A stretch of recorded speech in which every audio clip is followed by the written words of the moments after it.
আমার পৃথিবীতে যত বাঙালি আছে তাদের বিশেষ করে তাদের জন্য আমার এই ভিডিওটা। দেখেন আমি এখানে দেখতে পাচ্ছেন অনেক গাছ, লক্ষ লক্ষ গাছ, আমের গাছ।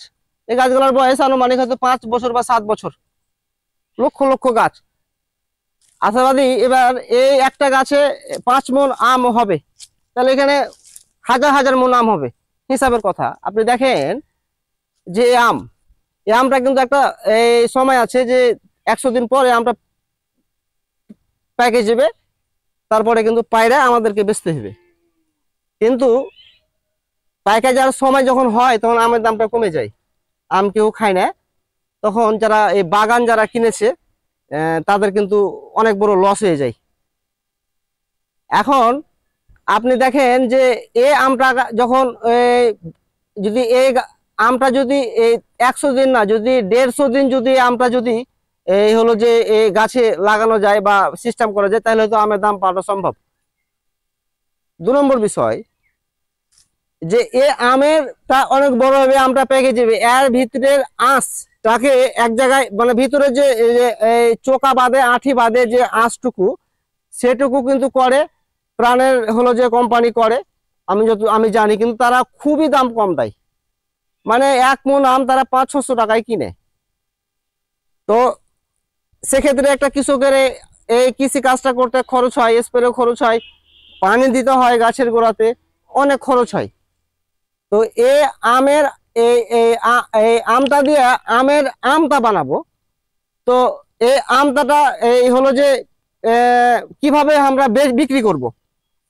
তো আমি একটা আইডিয়া নিয়ে এসেছি, আমটা তৈরি করার আইডিয়া নিয়ে এসেছি, কিভাবে আমটা হবে এই আইডিয়া নিয়ে এসেছি। ওর মধ্যে কোনো বালি যাবে না, এই আইডিয়া পুরোটা একদম পুরো কমপ্লিট। এবং মার্কেট জাতটা কিভাবে হবে দেখেন, পৃথিবী বিভিন্ন দেশে কিন্তু প্রবাসী আছে যারা, তারা কিন্তু প্রত্যেকেই কিন্তু হলো যে আপনারা যদি আমার এই আম বাগানের কৃষক ভাই যারা আছে তাদেরকে যদি আপনি ভালোবেসে থাকেন, তাহলে কিন্তু এই হলো যে এই আমটাটা বিক্রি করার জন্য কিন্তু রোড ম্যাপ তৈরি করতে হবে যারা প্রবাসে আছে তারাকে। আর এটা যদি রোড ম্যাপ তৈরি করা যায়, তাহলে আমাদের কৃষক কিন্তু আমের আমটাটা আপনাদের কাছে পৌঁছে দিবে। আর এটা যদি করা যায় তাহলে ঠিক কাশ্মীরের আপেলের মতন বা হায়দ্রাবাদের আঙ্গুরের মতন হলো যে এই দাম কিন্তু আমরা পাবো।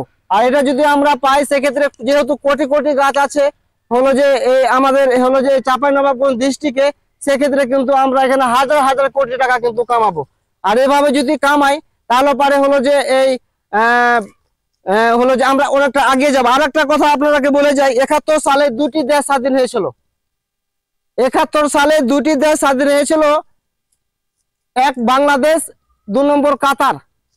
কাতারের মাটিটা ছিল মরুভূমি, সে মাটিতে ফসল করা মোটেই হলো যে সম্ভব কাজ ছিল না। বড় মানুষেরা বলেছিল সে সময়তে যে 2টা দেশ স্বাধীন হলো, কিন্তু কাতারের থেকে বাংলাদেশ আগিয়ে যাবে। কিন্তু দুঃখজনক বিষয় হলো আমরা কাতারের থেকে পিছিয়ে গেছি। তো গবেষণাটা কেন এটা বলেছিল? গবেষণাটা বলেছিল যে বাংলাদেশের মাটিতে যদি একটা ছোট্ট বীজ পড়ে যায়, সেখানে একটা গাছ হওয়া সম্ভব, কারণ বাংলাদেশের মাটিটা খুবই ভালো।